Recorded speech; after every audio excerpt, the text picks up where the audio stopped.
East Bank Committee. This meeting was originally scheduled for last Wednesday, but due to the snow and ice event, we rescheduled it for this evening. So thanks everybody who's joining us here in the chamber as well as on the live stream.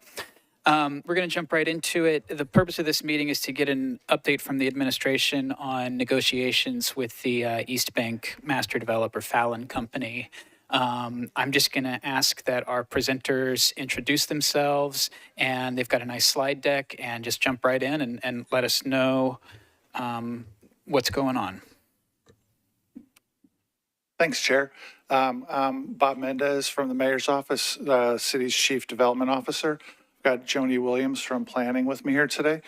She's going to talk about a few of the slides. And as I get going, I want to thank the extended Metro team that is working on this, many of whom are over here and in the back of the room.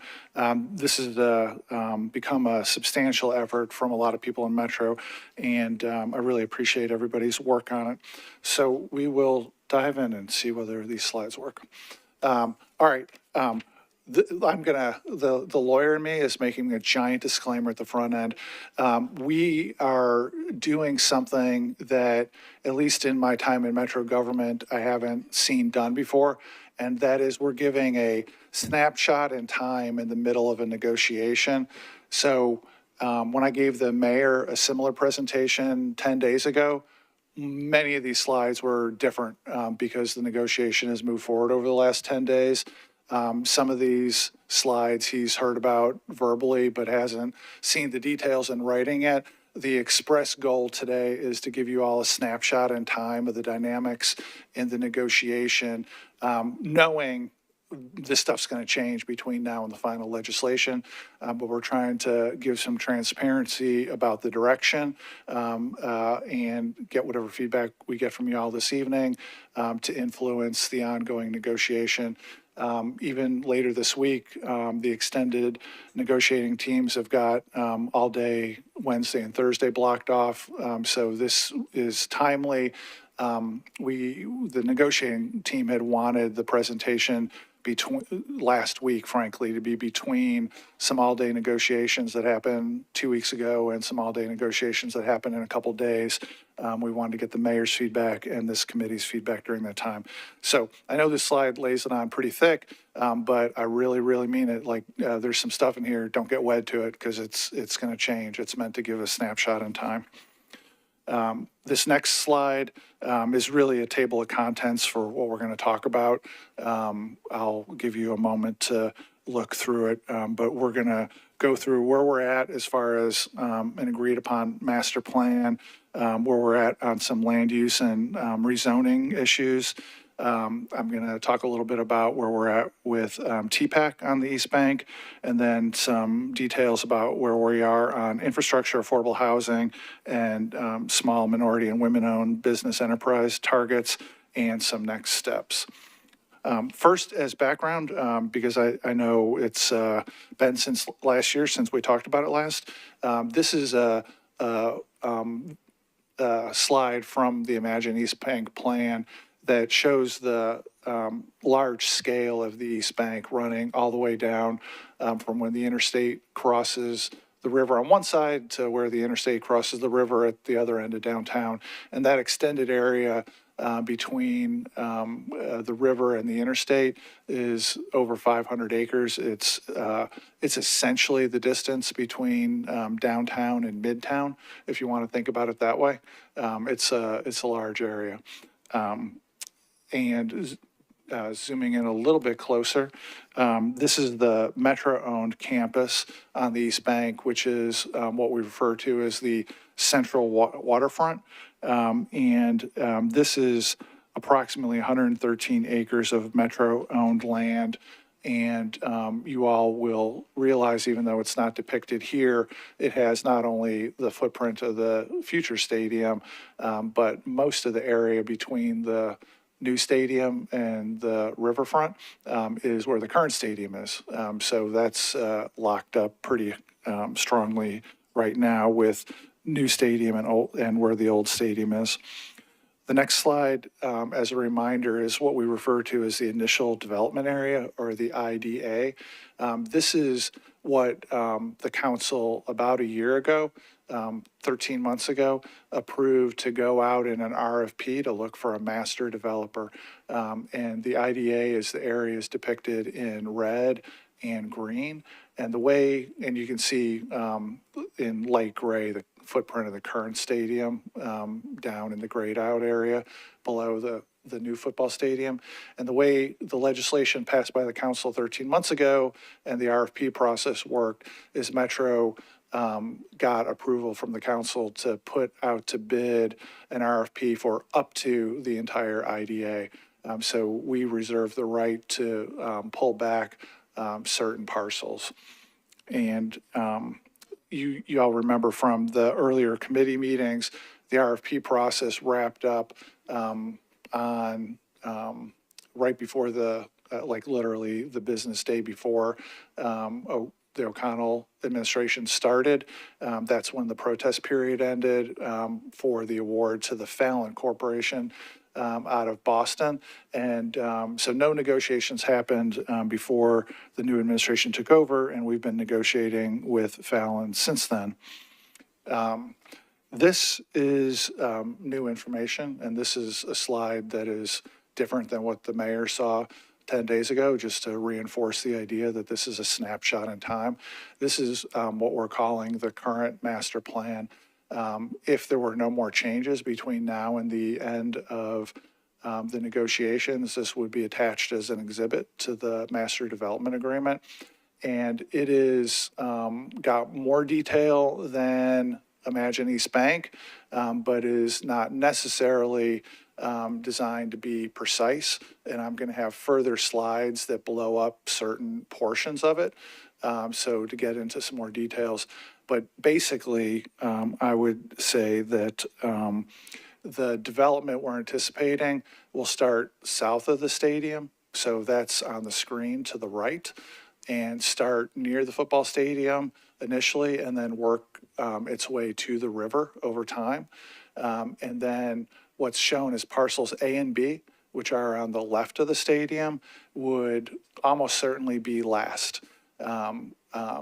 Parcel B will be a laydown lot for construction for the football stadium, so it definitely won't be available until after the football stadium is done. And Parcel A has a couple of major impediments to early development. Number one, the East Bank Boulevard that's shown just below Parcel A doesn't exist today. And won't exist until the football stadium gets torn down. So it's years down the road before the East Bank Boulevard would go by Parcel A. And then I discussed at one of the earlier committee meetings, James Robertson Parkway at that location is basically a 25-foot wall because it's above grade, and James Robertson Parkway would have to come down to grade. So Parcel A, because of the boulevard and James Robertson Parkway, may be actually last, but B will be slower also because it's going to be a construction lot for stadium construction.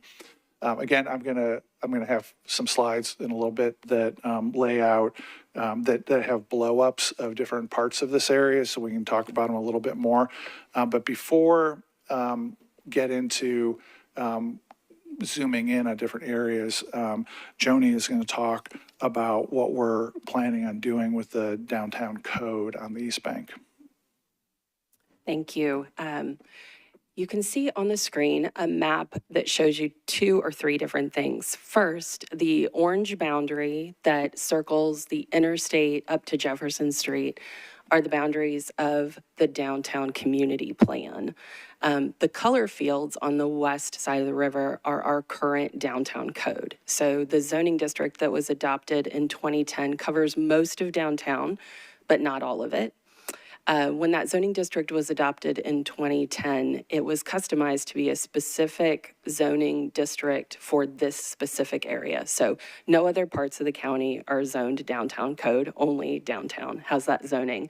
And each one of those color fields has specific urban design standards and land use standards for each neighborhood. And so as we were discussing the opportunities and options for rezoning the east side of the river, it seemed pretty intuitive that as part of the downtown plan, a downtown code extension makes a lot of sense here. So on the you'll see there on the screen, the yellow fields are the IDA that we're proposing to be rezoned into the downtown code.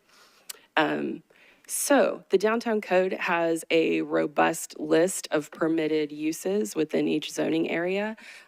We are proposing at this time pretty specific land use requirements that would encourage a mixed use urban neighborhood that would limit and transition industrial uses out, would have limits on parking with specific parking locations restricted by specific urban design requirements.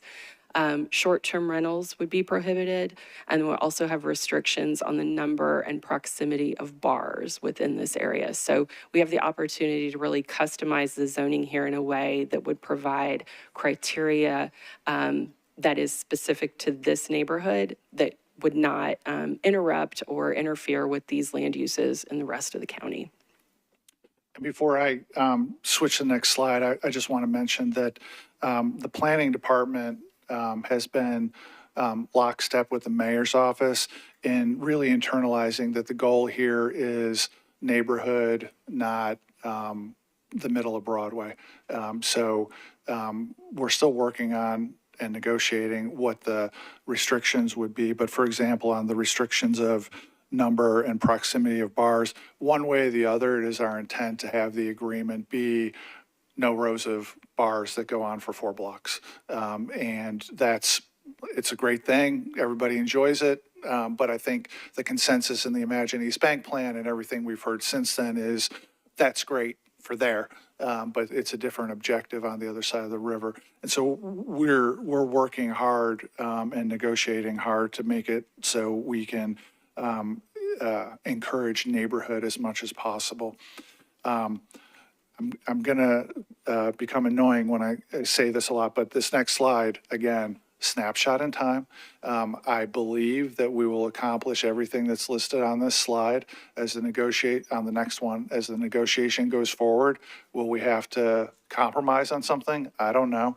But this is what we're hoping to accomplish generally with some certain land uses. And I'll let you all read it, but I'll talk through it too. For residential, we've keyed in on wanting to set minimums for the number of residential units in order, again, to push it toward being a neighborhood.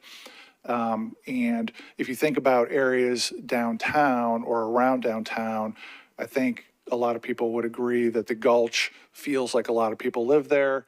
It feels like a neighborhood to some degree for the people that live there, and other parts of downtown wouldn't necessarily feel so much like a neighborhood. And so driving minimum number of residential uses is important. On affordability, we are going to, I believe, have a minimum of 2 buildings that are 100% affordable, and then 10% of all units in the market rate buildings will have affordability too. I'm going to talk a little bit more about affordable housing later, so especially if you have questions about that, put a pin in them for a few slides. On hotel, the same way we're wanting a minimum number of residential units, we're wanting a maximum on hotels. That is a subject for negotiation ongoing. For office, I think most of you know that if you wanted to finance a new office building in Nashville and most parts of the country right now, you basically couldn't do it. But it is our feeling for the negotiating team that if we tuned in 20, 25 years from now, we would like some office uses in that area. And so we are probably going to end up negotiating that certain site or sites remain held open for some amount of time for office. And then if the market doesn't come around after that time, then we could pivot to have some other use, likely residential. Again, furthering the idea of a neighborhood feel, we already have a commitment that all buildings will have ground level retail, which I think the planning folks tell me, I think our experience tells us that that contributes to a neighborhood feel. All right, the next slide, I'm going to give a little intro before I turn it and people start reading. Some give and take in the negotiation is Fallon doesn't want to be forced to build things before the market will let them get financing. And Metro, on the other hand, doesn't want the land sitting around for the rest of time with nothing being built on them. So how do we balance their desire to not commit to something that they can't finance and our desire to, yeah, but it just can't sit there. And so we're in the process of negotiating certain milestones, and I believe I can commit that we're not going to do worse than this slide. And we intend to have more milestones than this, but we're not there yet.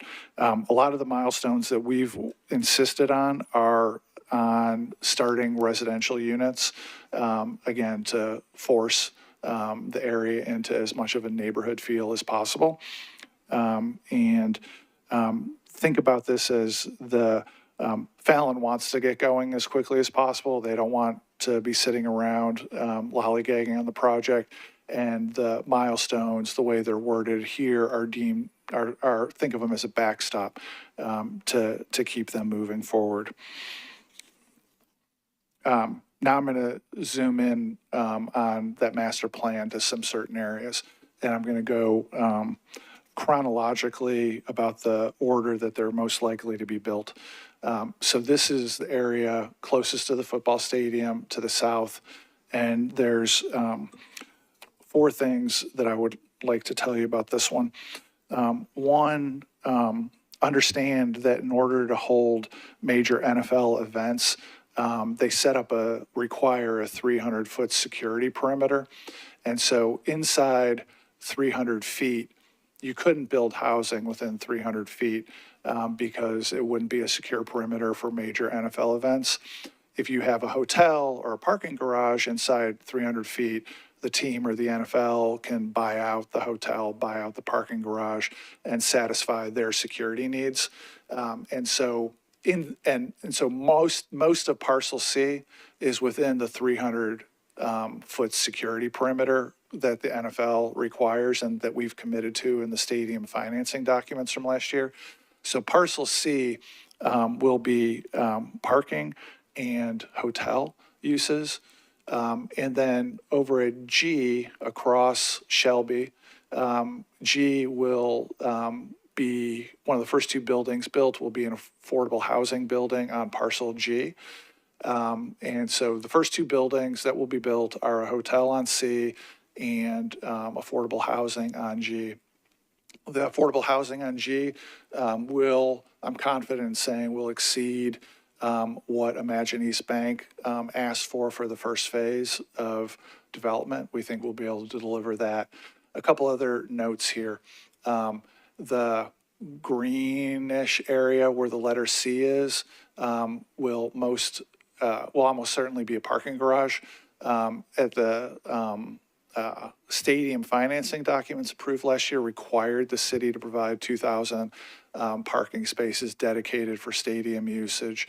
And as part of that financing deal, we promised that the Titans entity would get all of the parking revenue for any event day. And so in the negotiation with Fallon, you're going to see here soon that maybe half of the infrastructure costs that Metro has on the IDA is going to be related to that parking garage. And when we've pushed Fallon to pay for any part of that garage, they have pretty respectfully said, but said nonetheless, that yeah, Metro gave the revenue on all event days to somebody else, so we couldn't finance that parking garage if we wanted to. That's y'all's garage to build. And that's a valid point. We're still working on how parking will be shared with hotel and retail uses on C with the 600 spaces. That's very much a work in progress. But I want to mention that parking lot because it will be a major cost for Metro on this deal. And then in the good news category, the little green triangle at the bottom of C that's got, I don't even know what color to call that, sort of one shade of puke and another shade of puke brown around that green area. Let's call that South Plaza. That is designed to be a major access point into the football stadium. And the Titans are going to cover the cost of developing that South Plaza. So the part that's white is going to be developed by Fallon into hotel. The part that's the different shades of brown and the triangular green area, the South Plaza, that is primarily access into the football stadium. We're working out the terms of how that space will be shared on non-event days. But as far as the cost of building that, the Titans are going to pick up the cost of that little South Plaza area. And let's see, I think that's it for this slide. Moving closer to the river, this has several things, and I'm going to, I can tell you that E will probably be built first. More information about that in a couple slides. E will probably be built first. You can see the pedestrian bridge is substantially reworked here. Instead of landing now at First Street, eventually it will go over the future East Bank Boulevard and land in that parcel D. And on event days, that road at the top end of parcel D will be closed. That's Second Street. And people will go over the pedestrian bridge, land in D, walk across a closed Second straight into the stadium. That'll keep pedestrian traffic off of having to cross the boulevard. So the boulevard can be used to get people in and out of the stadium, and pedestrians coming out of downtown will be able to walk over the pedestrian boulevard. This will definitely be later than everything we saw on the previous slide. Then moving north of the stadium, this is A and B. I already talked a little bit about these.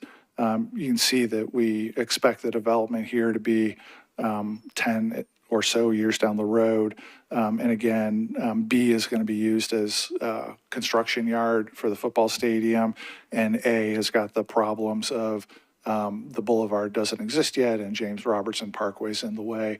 Ultimately, A will be a mobility hub for WeGo with affordable housing built above it. What will get built on B is almost certainly, again, hotel, because it's inside a 300-foot security perimeter. And so it would have to be hotel or parking, so it can be, or retail, so it can be fully bought out if there's a major NFL event that is in town. All right, the next slide is, again, I'll do a little preview before I hit it. This is breaking news. We have a tentative agreement with TPAC for them to be on parcel E. We've been working with TPAC extensively over the last several months since the administration started to try to get this. Again, one of the things that's work in progress, like that's not the shape the building's going to be. That's, we put a almost polygon building on the space, and TPAC will be there. It will not be in that shape. We have, TPAC has agreed to a size of the building that will leave that E1 structure that's shown for Fallon to develop. And it's easy, so the TPAC building will be that one that's marked E, and Fallon will develop E1. It's easy to lose lose sight of the scale of this. But if y'all are familiar with the Laurel high-rise residential building in the Gulch, that E1 space is about the size of the Laurel building in the Gulch, which is a substantial building of residential. We're excited about TPAC being on the East Bank. Imagine East Bank from a couple of years ago talked about cultural use being valuable. By having it on not using up all of the parcel, Metro can derive some revenue, market revenue from the E1 site. We have a commitment from TPAC to share in the cost of the roads on the left of E, which is Victory, and at the bottom of E, which is Waterside. We haven't worked out exactly what the split is, but Metro and TPAC will share the cost of those two roads. And the pedestrian bridge, as it goes past the TPAC building, TPAC is going to pay for that construction. And because we're talking about very long life for both the building and the pedestrian bridge, and who knows whether a pedestrian bridge outlasts TPAC or TPAC outlasts a pedestrian bridge, while they're going to be constructed very closely and integrated with one another. The ultimate goal is to make it that if one has to go or be replaced and the other one has to stay, that they're going to be separable over a long period of time. But TPAC will probably have its back of house underneath the pedestrian bridge, and the structures will be integrated. So the idea of Metro will continue to own the land, and we're working out what the lease terms would be with TPAC. But we're excited that after a lot of hard work, including straight up till, I don't know, 2 o'clock this afternoon, we've gotten to the place where we can announce that we've got this agreement for a location of TPAC and are excited about it. The next slide is, again, I'm going to give my little disclaimer, snapshot in time, it's going to change. And specifically, I just want to say really directly, the prior administration made a lot of comments about how the East Bank would pay for itself, or the East Bank was going to be free to the general taxpayer. I think that was a phrase they used. Both, like, to the extent that, well, the way I would describe it as free to the general taxpayer over a 30-year time horizon, but somebody's got to pay for a bunch of stuff up front. And this is where we're currently at on infrastructure. Again, from my time in the Metro Council through now, this is a very unusual thing for administration to show in the middle of a negotiation, but here goes with all my disclaimers. This has a list of infrastructure projects that we think we need in the initial development area in order to make it so Fallon can build buildings. And we have included 2 columns. One is current construction estimates, and the other you'll see is we're calling total construction estimates, and we've dropped a footnote showing that the total ones include soft costs, contingencies, escalation through expected year of construction. And the way I'm thinking about it simplistically is the current construction costs, the lower numbers are if you were going to get a contract to build something right this second, that's what it would cost for a fully designed project that was exactly on target. However, if you wanted to get something in a capital spending plan to be built a couple of years down the road, you'd have to include design costs, contingencies, escalation. And so the second column is more the CSP number. And it includes, I think, especially for the couple of folks in here who are used to seeing engineering stuff estimated, I think would agree it's a generous allowance for contingencies and soft cost. But we're trying to be clear that this stuff may pay for itself over an extended period of time, but somebody's got to front a lot of money to pay for a lot of infrastructure. Let me talk about the funding responsibility column. This in particular is the snapshot in time. Things may have to be negotiated to change in that column. And you'll see one of them, I just put question marks because I don't have the foggiest idea who's going to pay for that yet, because we don't have any agreement on that. And I could get into the weeds on different aspects of this, but this is the direction of where negotiations are going on infrastructure. I also want to mention that for the pedestrian bridge on E that we've got listed for funding responsibility for TPAC, if Metro were building it as a standalone project, that's what we expect the numbers would be. Because TPAC is going to do it as part of an integrated project that's very large in dollar amount, they expect to be able to do it for less than that. And so I want to do them the favor of, we're not holding them for the rest of the time that they have to pay that amount of money. The objective is to build the pedestrian bridge past their parcel to a standard that we agree on. And if they can do it less than what we've got listed here, bravo to them. And that's great news for everybody. I know this is a lot, but I got a few more slides to get through here. On affordable housing, we got more details to work out still, but I want to start with the idea. It's one of the bullet points in the middle there. Fallon has already agreed that the affordability period will be the entire length of their 99-year ground lease. And so that's unprecedented on Metro projects to have a 99-year affordability period. We already mentioned earlier that we have pushed Fallon, and Fallon has agreed that of the first two buildings they build, one of them will be an affordable housing building. That building will exceed the recommendations on affordability from Imagine East Bank. And there's a lot of details in the weeds that we don't have worked out yet exactly on the exact levels of affordability. I feel pretty confident that we're going to be proud of the mix of levels of affordability, but that's still a work in progress. Let's see. Next slide is about small minority women-owned business enterprise targets. And this one, the thing I'd point to first, that hasn't been seen on a Metro project before, that third point in the middle there about Fallon's going to provide investment and equity opportunities for some local small and minority businesses. That's not something we've seen on Metro projects before. That's part of what we talk about sometimes is capacity building, to make sure that we build some local capacity with our very large projects.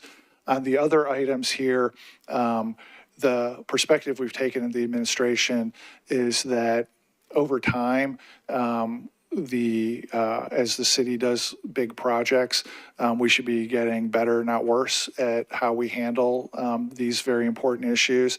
And so we've set the Titan Stadium package as the baseline, and I believe we're going to be able to exceed at least some of the metrics in the Titan Stadium financing documents. And I think most everybody who looked at that last year felt like it was a good set of targets compared to previous Metro projects. So work in progress still, attempting to negotiate something that is better than what we had on the financing deal and trying to keep everything moving forward. We also have an eye on trying to set a standard for what the rest of development will be on the East Bank that might happen during the O'Connell administration. And this is the last slide before questions.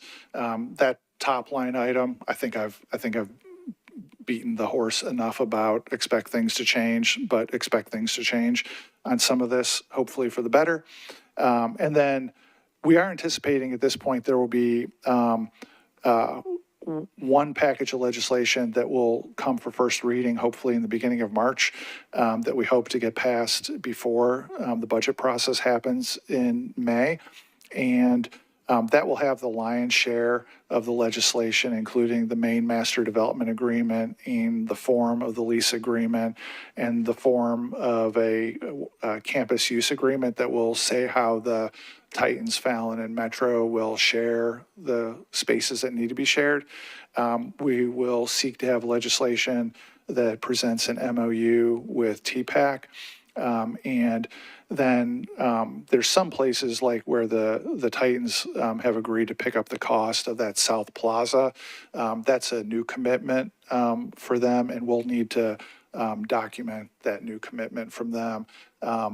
There is just hitting fast forward when to the extent the Titans are a party to any of these documents, it's to facilitate the main deal between Fallon and Metro, and conversation are underway, but it's our intent that everybody's left with the impression that the city is getting more than the Titans are getting, and the Titans are seeking to accommodate the development around the stadium and not be an impediment, and to be a good neighbor. In addition to the large package of legislation in a couple months, there's some things like the change to the downtown code that will linger into the summer. To the extent we've got anything else that will linger, we're going to try to get that on the same schedule so it's considered at the same time during the summer. And again, I know that's an awful lot, but the mayor felt strongly that we should try to deliver some of this information in advance of the deal being done, rather than just giving y'all a final deal. So with that, happy to take questions, Chair. Okay, thank you very much. So we will go into questions now. Members, if you have a question that you'd like to ask, could you please raise your hand and I'll kind of start a queue. I see. Okay, if you'd leave them up for just a moment while I write up a queue.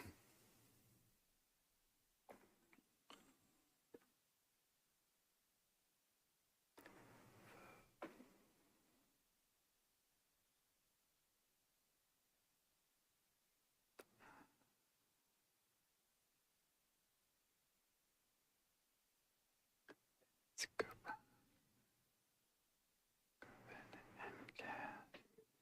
Okay, I've got Alan Toomsvo, Evan Siegel, Porterfield, Cap, Evans, Coopin, and Gadd. Is anybody seeking to get in the queue that's not there? Okay, wonderful. So we will go first to Councilmember Allen. Councilmember Allen, you are recognized. Thank you, Mr. Chair. And I feel good knowing that this is in your hands because I know how closely you scrutinize this on the first end. So thank you for being here. One question. I love the fact that we've got so much focus on affordable housing because that was such a huge piece of this and on the neighborhood need of it. Is there the possibility, either within the negotiations or farther down the line, to also ensure important things for neighborhoods like groceries and childcare, grocery stores, childcare, just to make sure this doesn't become yet another food desert? Yeah, that is a topic of ongoing negotiation, and honestly, we've got a couple schools of thought on the Metro team on that. We are definitely going to have the downtown code have those uses as allowed. We are, with this being built over the course of 10 years plus, perhaps, the idea of saying there has to be a grocery store sometime, like, is that actually satisfying to us to say there has to be a grocery store sometime? And then I think there's definitely a school of thought that, if you just look in the part of downtown that we are in now, there was no grocery store, no grocery store, no grocery store, and then there was a tipping point on number of residents, and now there's 2 grocery stores. And my view is that grocery stores in a dense area will show up by pushing on number of units. But we're not really to the finish line on how we would demand a grocery store. And then daycare, is another one that we've been focused on, and we're similarly struggling with. We don't want to we don't want to over demand it, but again, saying X number of daycare seats in Y number of years seems awkward, and nobody wants to have one of those things built that is a failure either. Thank you. Maybe there could be tax abatements for that. Thank you, Councilmember Allen. Next in the queue, I have Councilmember Toombs. Councilmember Toombs, you're recognized. Thank you, Chair. Director Mendez, as far as revenue sources for all of this infrastructure development, are there any like federal or state funds potentially available? Also, the revenue sources that are directed towards the new stadium, is it possible to use any of those revenue sources for any of this infrastructure development? So great questions. We're really focused on those. So this slide is focused on the initial development area only, which will have just a small part of the East Bank Boulevard. And I'm going to go back to an earlier slide to show. So the East Bank Boulevard, I guess I've got a pointer.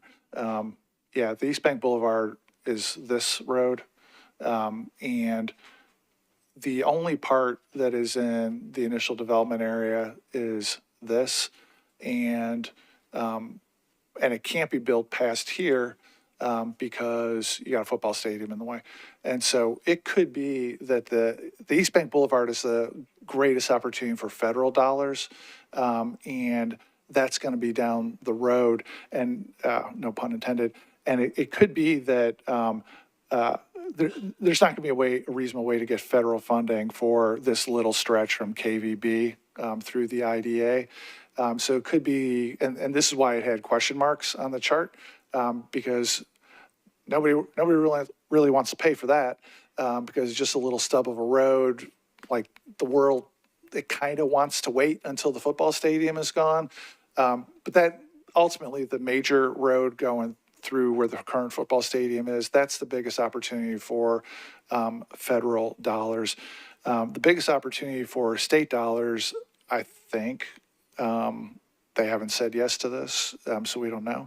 My guess at the best opportunity for state dollars is outside the IDA on James Robertson, which we talked about at a prior committee meeting. James Robertson Parkway is a state road. It's above grade. We need it down to grade. If I was going to guess in a crystal ball, I would say one day maybe there's going to be a share in costs between Metro and the state on developing James Robertson Parkway. And then for the rest of these things, back on the infrastructure slide, like the parking garage, I'll take that one for example.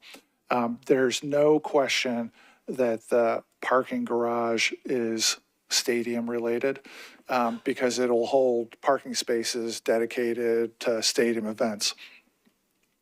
We have a mechanism, for those of you who recall the stadium financing plan, there was the sales tax capture zone, 100 and some acres, where half the sales tax is being captured. That money can be used for stadium-related things, which the parking garage clearly is. Now, there won't be any such money until we build a neighborhood and there's sales tax.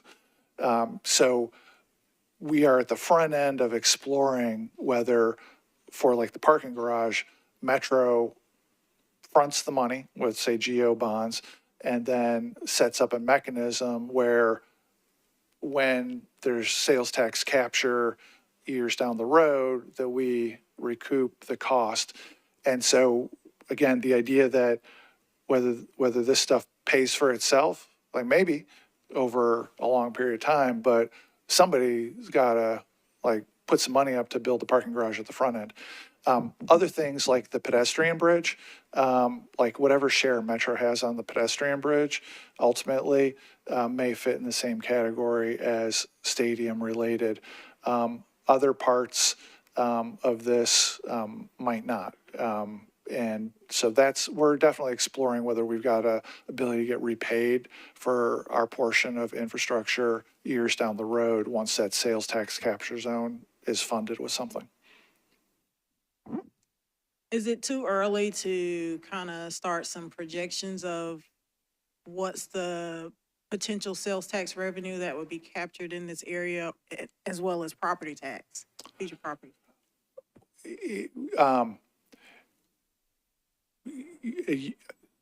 It's not quite too early. It's a little too early. Just to make up a silly example, if we put a downtown code on it that says 10 stories, it's a different property tax number than if we put a downtown code that says 20 stories. And so there's sort of an iterative thing there that it depends. Like the administration has asked planning and working on the downtown code to set the downtown code at the mid to high end of reasonable for the density in the area. We don't want to just say, oh, like, okay, 100 stories, we'll get all sorts of revenue then. We wanted to, it's got to work primarily as a neighborhood first, but we don't want to be stingy on the height. We want to be reasonable to the high end of reasonable on the density for what we're trying to do. And then on sales tax, again, the more we legislate, and legislate's the wrong word, the more we dictate in the deal, you can't have a row of bars, that we're cutting into sales tax. The more we said sky's the limit, have unlimited bars, then we could really goose the sales tax numbers high. So I think we've got the ability to analyze it, but it depends where we end up on uses. Thank you, Chair. That's it. Thank you, Councilmember. Next, I have Councilmember Terry Vo. Councilmember Vo, you're recognized. Thank you so much, Chair. Thank you for the presentation. My question is, like you said, we're going to be building over the next decade. So that means lots and lots of construction. And if people weren't aware, in 2017, our city was named the most dangerous southern city for construction workers. And with that, we've been still seeing over the years, there's still a lot of wage theft that's happening. And so my question is, how are we going to make sure that this project is different and that we pay our workers fairly? So there's several things in there: the safety issue, the living wage issue, and the wage theft issue. And I think most of y'all know there's the toolkit is relatively limited on all those things, but it's on our mind, and that we're not quite there yet to that part in the negotiation. But I have let my counterpart at Fallon know that we want reasonable protections. Like, no contractor can guarantee no wage theft, but we want reasonable protections, that they've got adequate processes in place to limit that as much as possible. And on the fair wages, similarly, we're really not there in the negotiation yet, but those things are on our minds that we need to be able to talk to the council about when we have a final deal. So I'm glad you mentioned it. Awesome. Thank you so much. And, positively, with Major League Soccer, they agreed to the series of, improvements for worker safety on their project. So I think, we have been able to do it and to work with the people. So I hope that we maintain that priority for construction workers and everyone that we employ here. And I just want to know, will labor advocates be included in this effort when y'all are negotiating and discussing? Well, they're not going to be included in the negotiation. I have mentioned to Fallon that they should make sure to take a look at organized labor and how it could contribute to the project, and that council members would care about that. And I think that I think they're having those conversations. Thank you so much. Thank you, Councilmember. Excuse excuse me. Don't cough directly into it. Councilmember Porterfield, you're next. You're recognized. Thank you, Chair. And I want to start with Councilmember Allen shared my sentiment earlier. There is no person in the city of Nashville that I would rather be working on this than you, Mr. Mendez. So thank you so much for all your work on this. My first question is if you could go back to the A and B slide. Yeah, that one right there. Okay, so forgive me because this may be a bit of an ignorant question, but above parcel A, there are two squares and it looks like some squares to the left. What are those things going to be, and can we put affordable housing in any of those places? That's not Metro land. Oh, thank you. That would explain that. Okay, and then could you go to the E slide again with TPAC? This one? Yes, thank you. Is TPAC going to be on E or E1? E. Okay, what did you say was in E1? The building to be named later. Okay. I said that from a size perspective, it matches up in size with the Laurel residential building in the Gulch. And y'all could Google Maps that to get a sense of the scale of it. It is easy, again, on the East Bank to lose sight of the enormousness of it. So it looks small here, but that's room for a substantial building.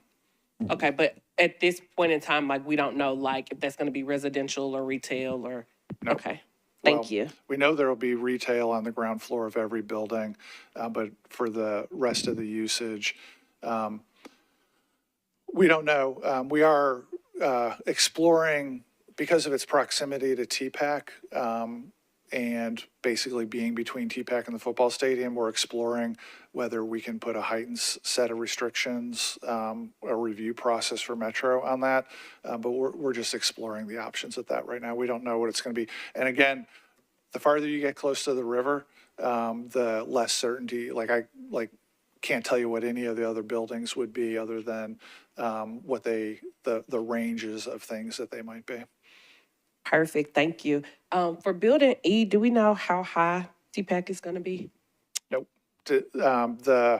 On this slide, I would point out the third bullet point, building design is subject to Metro approval. So not legislatively, but the planning department is going to be involved to make sure that just from a design point of view, it fits in with the East Bank. Okay, what I was kind of wondering was, and this may not be the best suggestion, and I'm fine with if that gets shot down, but could there be housing over TPAC to get additional housing in? I think that's probably not practical just from a financing point of view. And there's also, there's substantial noise issues and vibration issues when you're trying to have a performing arts hall.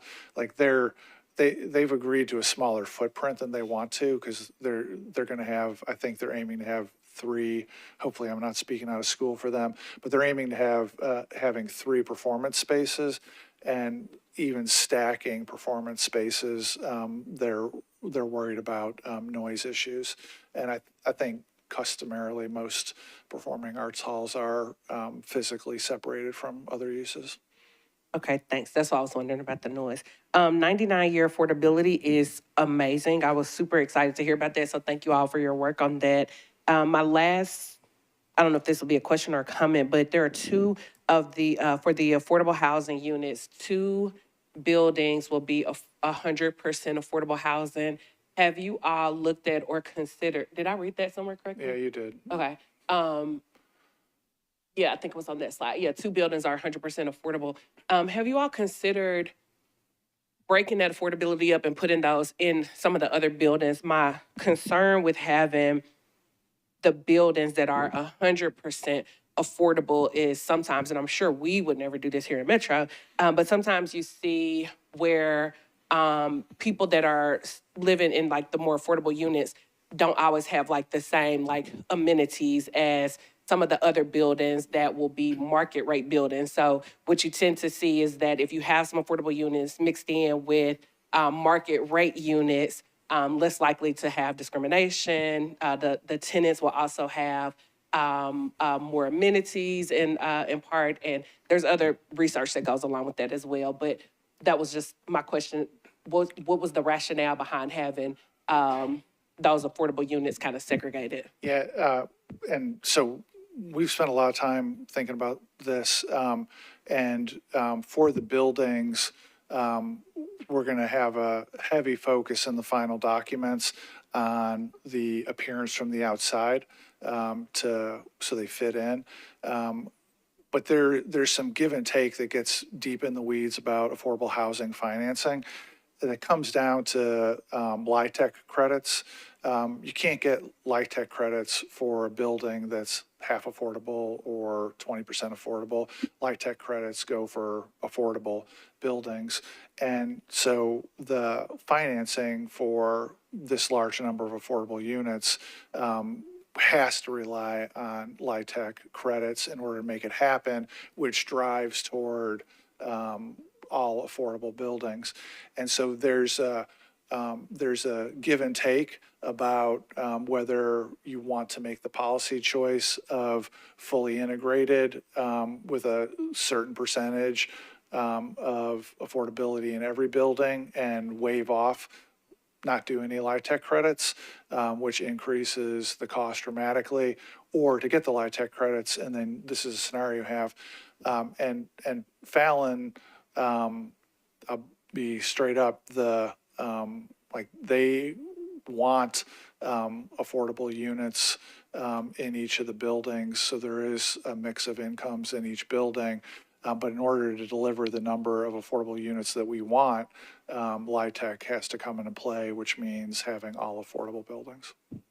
Okay, thank you. And then my last question on affordable housing, I believe you may have said this hasn't been determined yet, but do we know if a percentage of these will be 0 to 30% AMI, or what percent, not necessarily what the percentages are of units that will be in the different AMI brackets, but will we at least have some that are 0 to 30 AMI, 30 to 60, 60 to 80? We definitely will have a mix of all of those.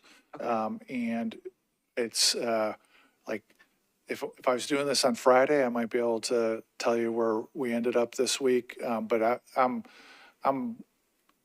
moderately confident that we're going to end up with a mix that gives you the same reaction that the 99-year affordability gave you.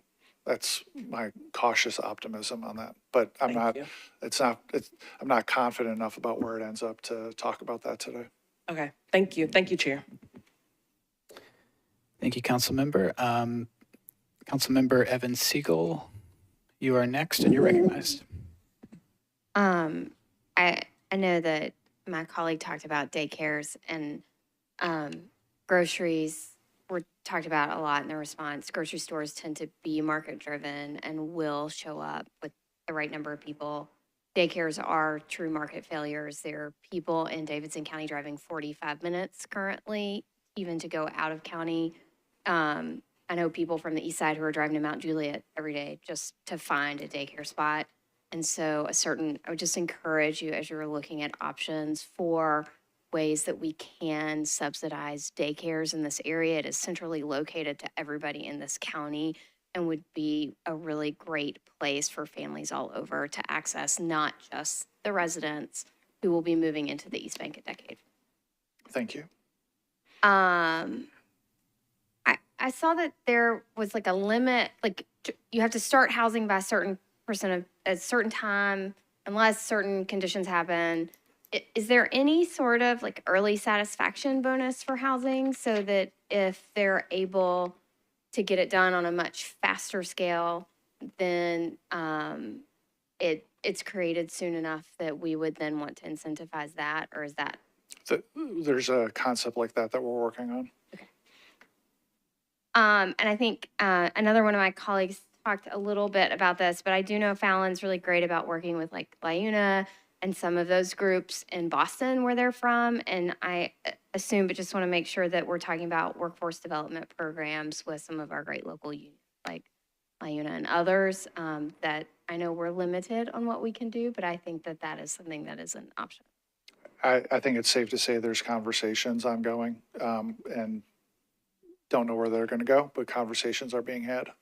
Okay, and then last question, TPAC, is that totally separate from some of these DTC changes, or will there be separate retail as well with TPAC? So we are having a conversation, like probably like on the IDA drawing, that parcel E now is going to be broken up between E and E1. And so we probably are going to have to exclude E from the IDA because it's going to be a direct relationship between Metro and TPAC without Fallon in the middle. But from a DTC point of view, all of E, including TPAC, will be in the downtown code changes, if that makes sense. So not in the deal that we do with Fallon, but yes, included in the downtown code changes. And part of the deal that I expect with TPAC is that they will activate the pedestrian bridge side of their building. And we're not fully there yet on what activate means, but Fallon and TPAC and Metro are all interested in people being interested and drawn across the river on that pedestrian bridge. And so exactly what's included yet is up in the air. But it is an important goal for Metro to have the pedestrian bridge activated along the TPAC building. Thank you. Sure. Thank you, Councilmember. Next, we have Councilmember Clay Cap. You are recognized, sir. Thank you, Chair, and Mr. Mendez, thank you very much for this presentation. I completely recognize the administration did not have to offer us this snapshot, and recognizing completely your caveat that it is a snapshot. Thank you for sharing it with us. This is a matter of great concern to the people of my district, so thank you. Also want to note my great appreciation for the neighborhood focus that the administration is taking here and the emphasis on affordability. Those are key goals for me and the folks in my district. And so I just want to express appreciation to the administration for prioritizing those things. Thanks to my colleagues for taking a lot of the questions off of my list, but I think I have 3, if that's okay with the chair. The first is, we're talking about a lot of residents here over time. And I understand that this initial development area doesn't take up all of the metro land, but it takes a big chunk of it. Is this, with the level of residential use, the kind of place where we may be needing to think about building schools for the folks who live in this neighborhood? And is that something we need to be thinking about for other parts of the metro land that we own? So I know you were here for some of the, maybe all of the discussions about the sewer pump station. I would encourage people to think about infrastructure, like hard infrastructure like sewer pump stations, and then people infrastructure, which is not just schools, but fire stations, police stations. Over the extended development of the East Bank, both the Metro-owned land and the non-Metro-owned land, that's city building, we're playing SimCity here for real though, like figuring out how to get appropriate infrastructure straight across the board in this area is going to be important. The fire department, Chief Swan let me know a couple months ago that once we get some number of years down the road and more people are living here, that it won't have to be inside the interstate and fire and river, but somewhere there'll have to be a fire station. It stands to reason there would have to be a police substation somewhere. It stands to reason that we have school needs, but that is well beyond the scope of where we're at now. But it's definitely on my mind. I don't know whether I'm doing this job. I don't know how long I'm doing this job. But we're trying to think about it of if we hopefully get back to an era of people who are mayor for 8 years, like this process is going to be a 3-mayor process at least. And so it might be, Mayor Two's job 12 years down the road to figure out where a school goes, maybe. But it's definitely on our radar about how to think about it, including the government infrastructure on that kind of timescale. Thank you. Yeah, I mean, I think the way it may come into play now is just that we don't commit all of the metro land for uses that we might want it for. Indeed. Okay, thank you. And this, I think, may have previously come up at an earlier one of these meetings. I just want to confirm that when these parcels are being delineated, that the right-of-way is significant enough to include transit, whether it be rapid bus or light rail, if that ever becomes appropriate, that the right-of-way is sufficient to accommodate that. Yeah, that definitely the case. And there's a lot of, I would say, good faith interdepartment conversation about, from the one perspective, it has to look and feel like a city. On the other perspective, it has to be stout enough to have all the infrastructure. But then as soon as folks in your district will have a conniption fit if we make the roads, all as wide as KVB. So we're trying to have it in our minds that we're going to hit a good balance between making sure the roads are all neighborhood scale for neighborhood scale speeds and accommodate pedestrians and, non-car ways to get around. Thank you. I appreciate that. And my last question for today is, along the west side of this drawing, there's green space. And is that, if that's something that we end up turning into a park, for example, that would require capital expenditure from the city, to the west of ENF, for example. And I know some of that's city park already, but if we're doing landscaping there, maintaining it as a park, is that going to require metro funding, like a capital expense to do that?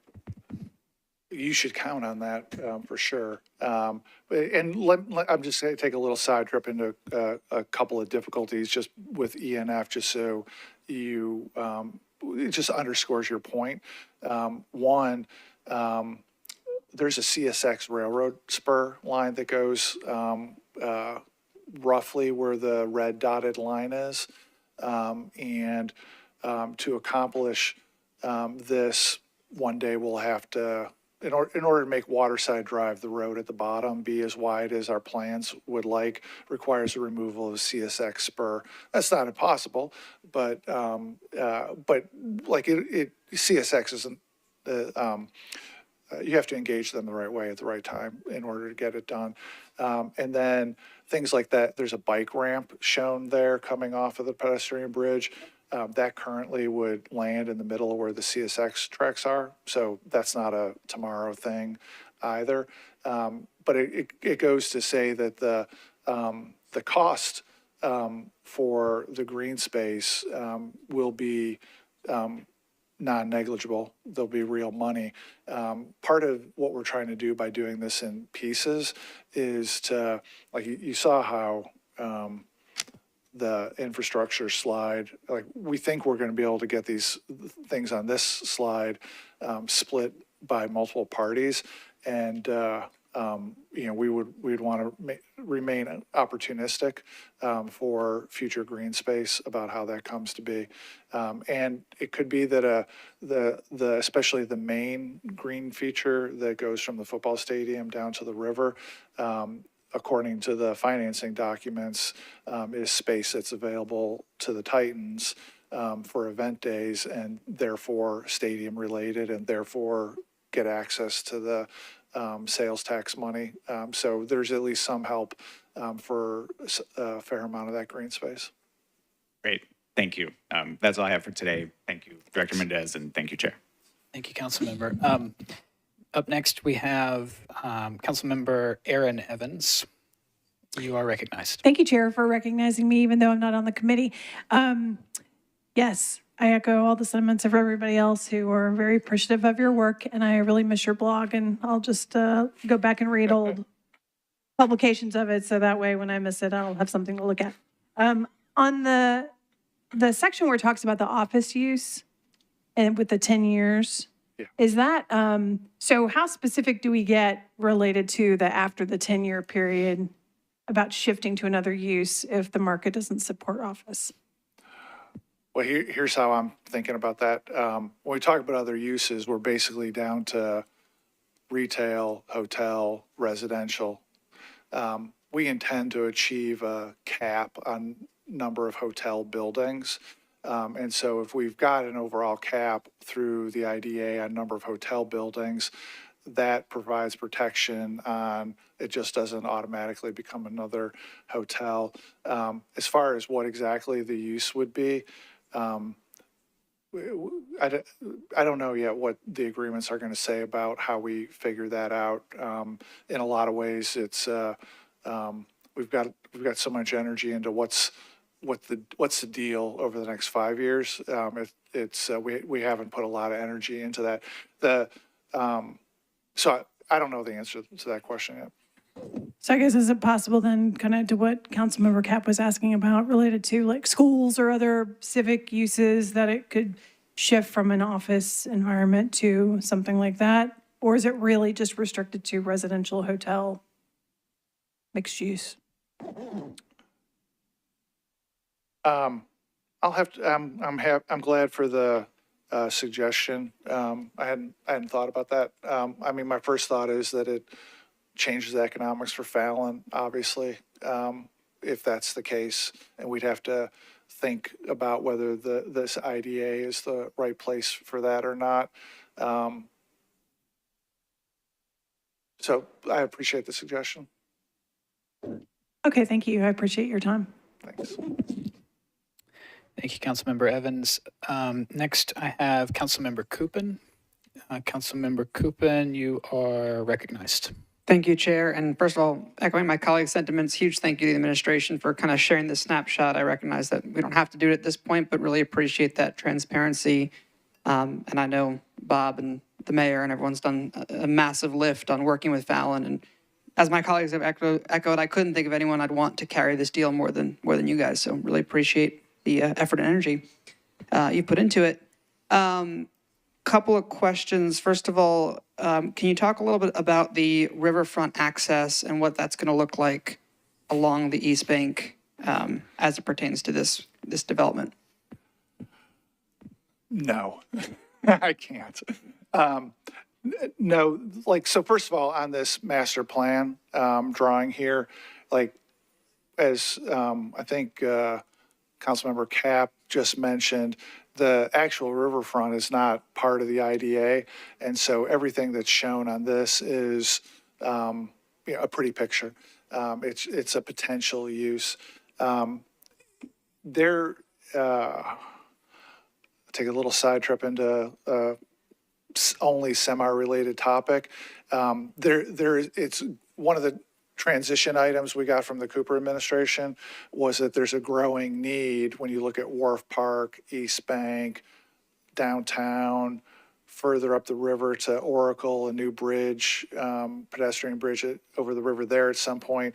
There's maybe never been a greater need to coordinate what uses we have in the water and how they connect with each other. And probably a thing that we need to do as a city is to study, do we want motorized uses, non-motorized uses? Are having a bunch of little kayaks in the river a good thing or a bad thing for what we're trying to do overall? And we don't have a plan for that.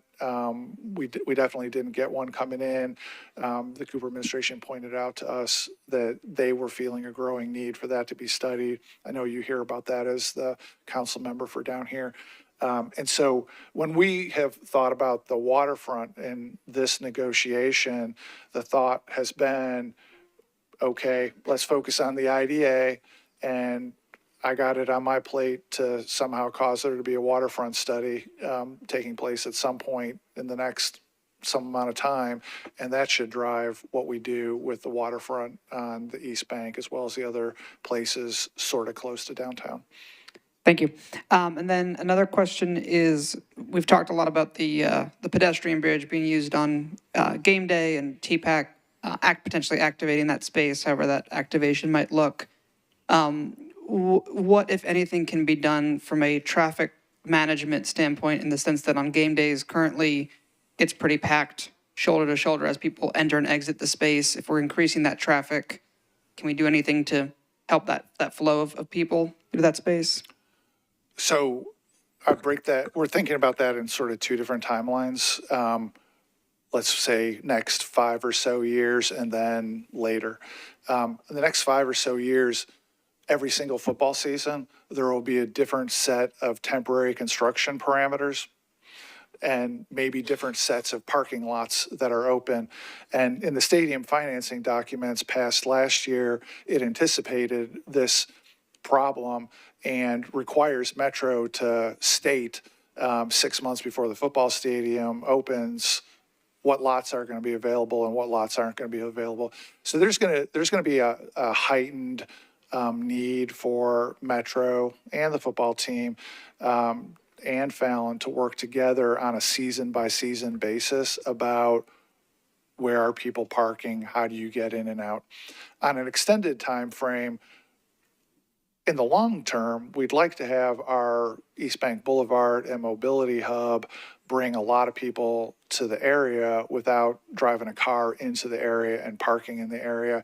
And that is aspirational at this time, but that a large amount of the planning is built around, we do not want to overpark the area, over provide parking spaces. We don't want to get a scenario where we've got, instead of thousands of parking spaces flat unoccupied most of the year, where we've got thousands of vertical parking spaces unoccupied for most of the year. We're trying to design this to make the most of the parking and have other ways into the East Bank other than driving in. Thank you. Thank you, Councilmember Coopin. Last in the queue, I have Councilmember Gadd, and then I've got a couple of questions as well. Councilmember Gadd, you're recognized. Thank you so much, Chair, and thank you for allowing me to ask questions as not being a member of this committee. And I also, that's not my alarm. Thank you to my friend to the right. So a few things, like so many others, but I do want to say thank you for your diligence bringing this and allowing all of us to be engaged and aware, and also aware that changes will occur. So thank you so much. Also, thank you to previous councils, the previous council for the foresight to ensure that minority and women-owned businesses were a part of, it could be prioritized when we're thinking about what businesses are contracted with, and then also hoping that LGBT businesses are also can be a part of that, as something that could be lifted up as a part of that scope of making sure that we have equitable share of businesses that are considered. Some of my other colleagues have also mentioned lifting up the value and ensuring the consideration of union labor. I know that's probably something that isn't surprising to hear from some of us, but also just thinking through those conversations, how if you're able to engage or any of the federally registered apprenticeships and the pre-apprenticeship programs, especially during the construction project, training for new local people to participate in that development. For example, I know you and other members of the administration, as well as colleagues here, are aware of the Music City Construction Careers, or MC3 program. So it's just a wonderful proven model that would be one to perhaps use as an example as a program. So I'd love to just make sure that's out there as for consideration. Also, thank you to our colleagues and Councilman Vo for lifting up the safety of our workforce and for workers, and then also addressing wage theft. I know that's a very difficult one to do, but just thinking through, as I'm sure you have and will, whether there are contracts with subcontractors and how those contracts for folks that subcontractors then contract with that maybe could be helpful. and looking at. One of the other things I wanted just to move forward, I'm trying to move this kind of quickly. I know I'm at the end of the evening and want to make sure that the chair has all the time the chair needs before we end. Thank you for moving forward the conversation, more than just a conversation on affordable housing. I know that's, that people's lives, being able to live or not live, is all about housing. Many times, so thank you so much. I'm curious if, and this can also be a part of conversation later, whether it's the back and forth here, but are we using the area median income, or are you able to look at the Davidson County median income? My understanding is, and, circa 8 years ago to 3 years ago, I wore this one out too. The reality is that all the financing mechanisms are built around AMI. And so you're sort of boxed into AMI, even though, as you know, it arguably pushes a higher threshold by the inclusion of folks outside the county. And thank you for that, and just lifting or explaining that too. I do understand that that's likely the only area for getting that can be used, that measure or metric. But in that understanding, perhaps that's also helpful to understand where there's other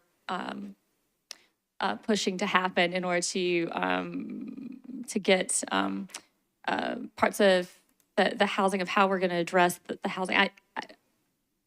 Let me pull back and say, it's my understanding through one of the presentation in response to, I think, Chairwoman Porterfield's question about where the unit's going to be. Are they all going to be? And you walk through the financing of that and why it's likely certain units are going to be in maybe just one building.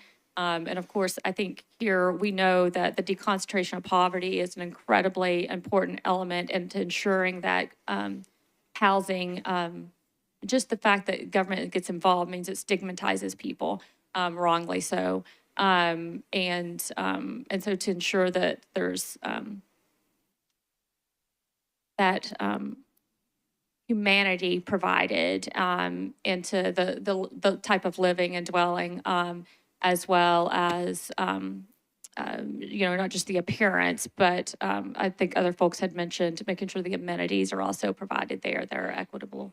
And so as you're kind of moving those conversations forward, I'd love for you to continue working that. Anytime we can have housing that is mixed in any of the locations, that I think that's probably more helpful to the entire neighborhood and community. So thank you for pushing those conversations forward. What I'd love to see is overall, just I know we've got planning here, and planning has done so much work, so thank you all. I'm sure it feels like thankless jobs, so please know thank you for all of your work. I know that there's going to be a long-term housing plan, and we've been kind of waiting for that, and I would love to see that finalized.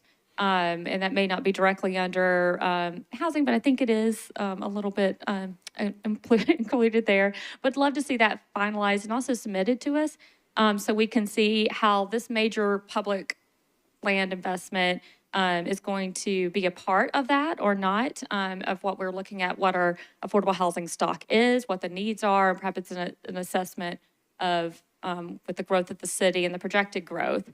Would love to see how we're, with these wonderful amount of units that we're taking full advantage of, as much advantage of as we can, to ensure that there is affordable housing units, and hopefully to addressing the 0 to 30, and what are those levels of needs we have.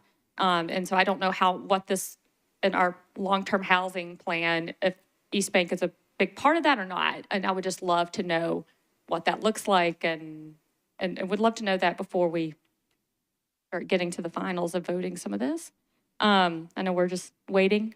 And with that, it might be also nice for the administration to continue to work with perhaps other departments as well, so we understand what all the Metro land that we have that's useful. I think some folks have some lists of what Metro land we have, and there may be some departments that have certain other information. So and that could be follow-up conversations, but would love to understand beyond just this EAPS bank. So I'm taking full advantage of having you sitting right there, Mr. Mendez. Well, if the chair is okay, do you mind if I address the last part of that? Sure, yes. So it is easy. It would be very easy to go to work every day and work on only the East Bank.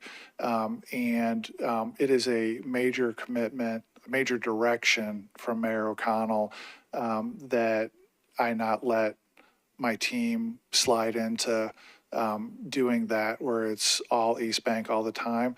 And so, if we didn't have the East Bank, the biggest thing we would have going on is Global Mall.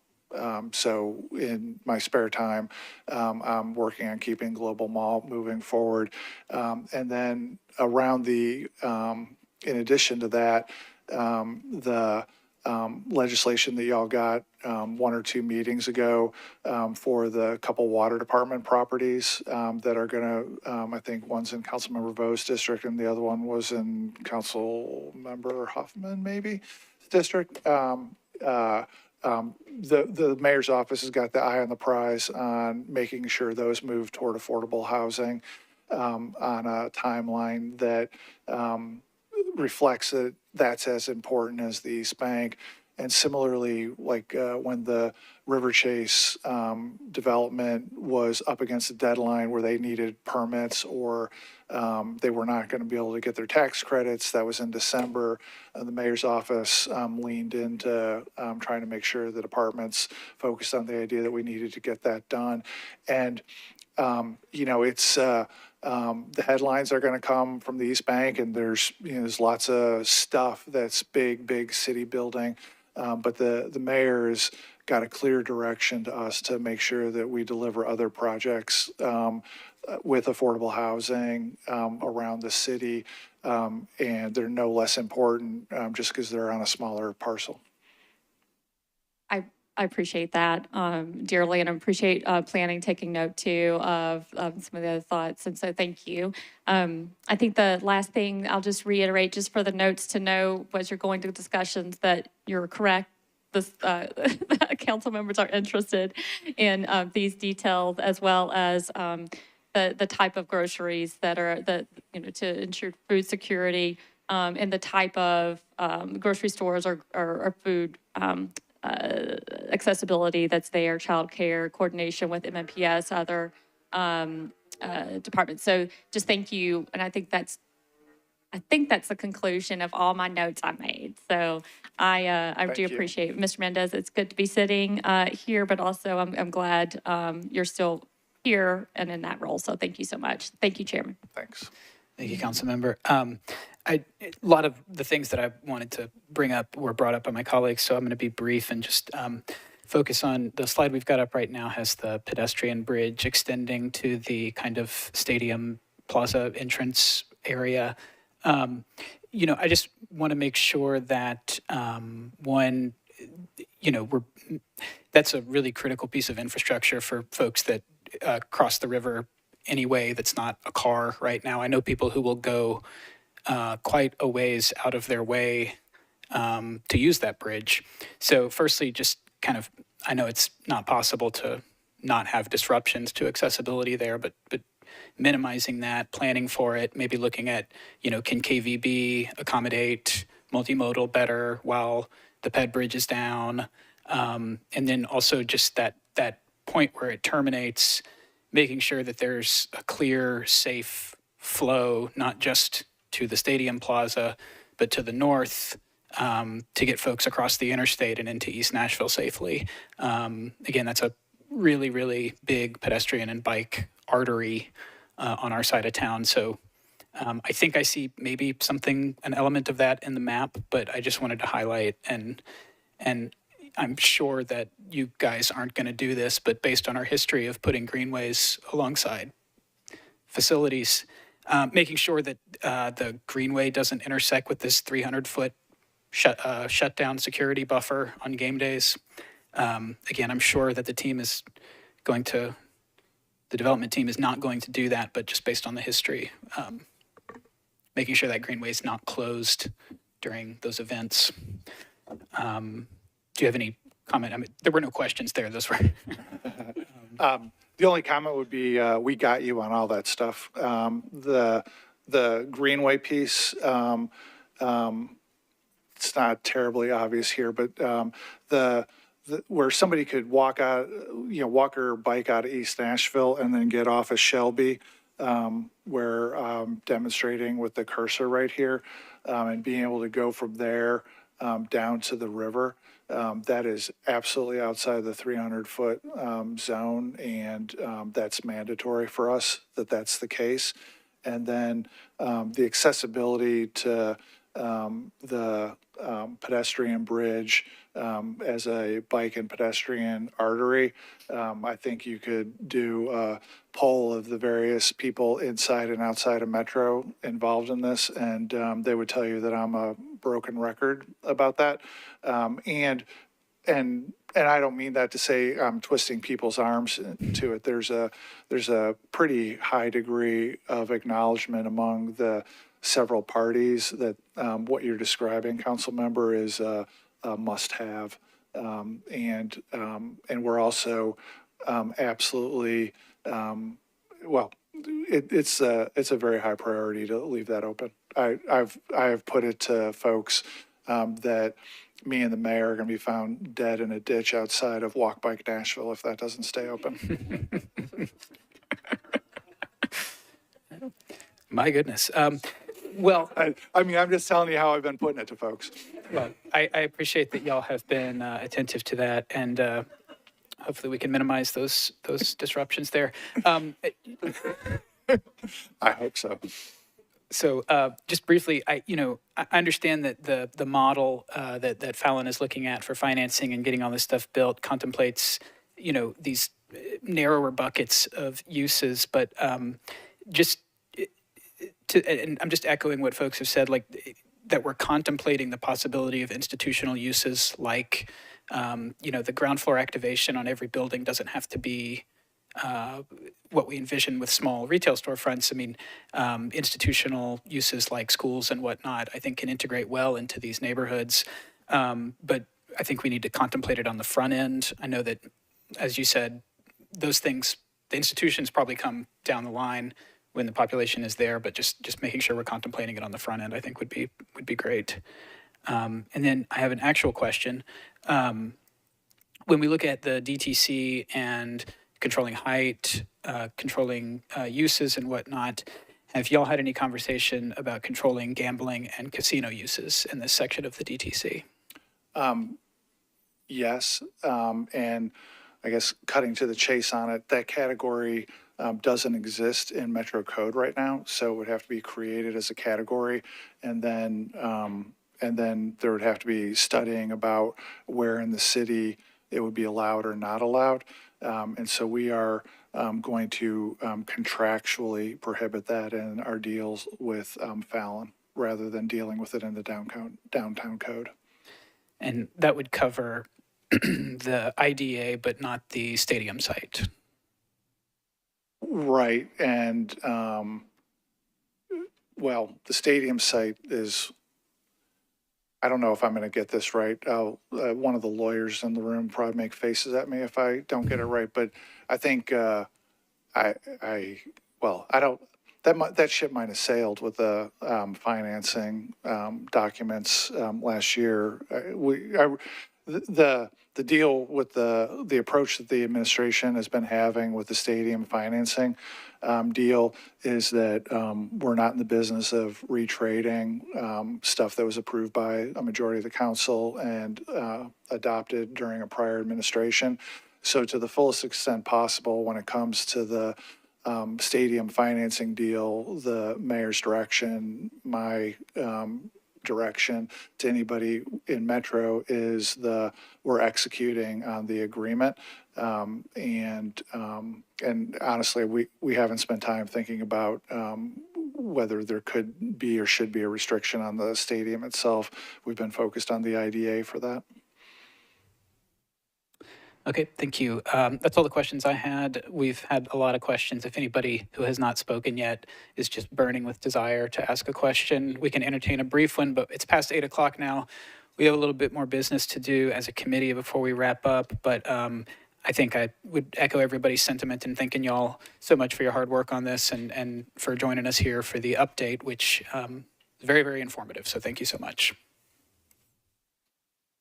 Thank you. Sir. Okay, committee members, we have quick announcement, and then we need to discuss whether we want to schedule another meeting at this point or handle it when we think we have new matters to discuss. Bob just looked back at me like he might want to weigh in on that. No? Yes? You're not open. Hold on. Okay, you're back. I mean, we intend to file legislation, I think, to get on the first meeting of March's agenda. It's like a February 23rd filing date. Other than thanking everybody for the feedback today, I think y'all probably might want to wait until you see what's in there and deal with it after it's filed. And maybe you and I should talk about this, Chair. Like maybe there should be an information session or another committee meeting in the first week after the legislation is filed. Sometime in there might make sense. Yeah, I think we'll work with the vice chair and presumed lead sponsor of the legislation to schedule that. So if you'll check with Councilmember Coopin and we will get that approach sorted. So my sense is I saw Councilmember Lee in the back. Councilmember Lee, you're recognized. Really good. Can you speak into your microphone, please, Councilmember? Okay. Thank you. I was just going to say this was a really good meeting. This was really good information. I'm excited about all of it, the questions and everything. But my question was going to be to you, what are we meeting to discuss? So I want to agree that we wait until the legislation is filed and we have other information. Then we will have something specific to talk about. Thank you, Councilmember. Councilmember Evans Siegel. Just mindful of how well it worked last time we had something that was a hot topic among a lot of committees. If we are going to have to review this before several committees on March the 4th, if we could have a joint session with all of them so that colleagues who are not typically on this committee can get all questions answered at once, that might be helpful. I think that that might be appropriate. I think that a work session to work through the documents, maybe down in the jury assembly room, might be appropriate at some point. We've got a few different options of how we'll approach it, but I don't think we're ready to make a decision tonight about scheduling. So I say we hold off on scheduling the next meeting, if that's all right with Councilmember Coopin. I'll recognize you as well. Yeah, I appreciate it. Thank you, Chair. I think that holding off on scheduling at this point, I've got a meeting with Bob. I feel weird calling you Bob, but I guess that's the best we've got so far. And I hope you don't end up in a ditch by walk bike. That was really sad to think about. But I think holding on scheduling the next meeting, Bob and I have a meeting next Monday to talk through the logistics. There's a number of pieces of checkpoints that have to happen to carry legislation of this size.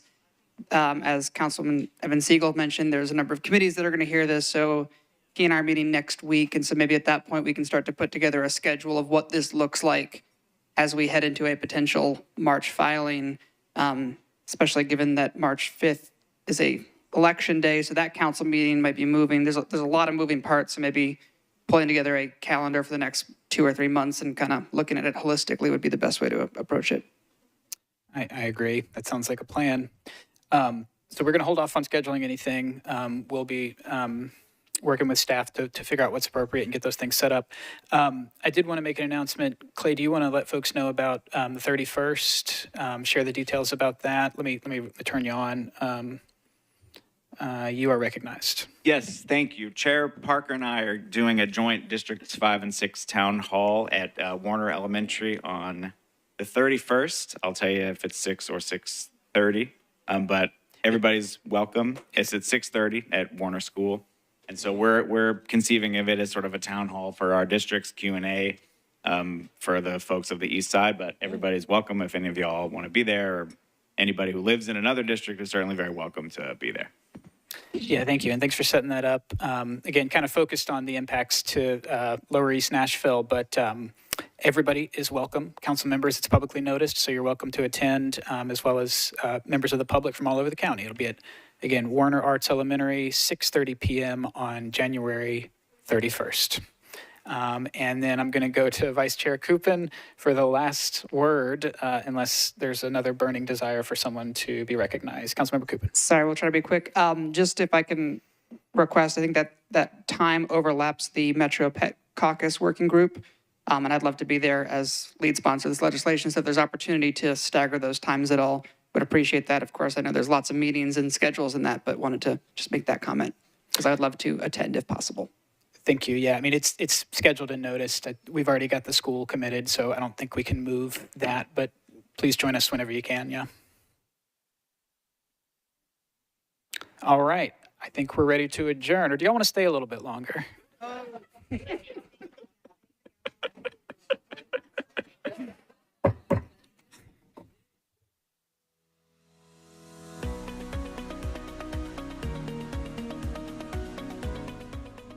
This has been a service of the Metro Nashville Network.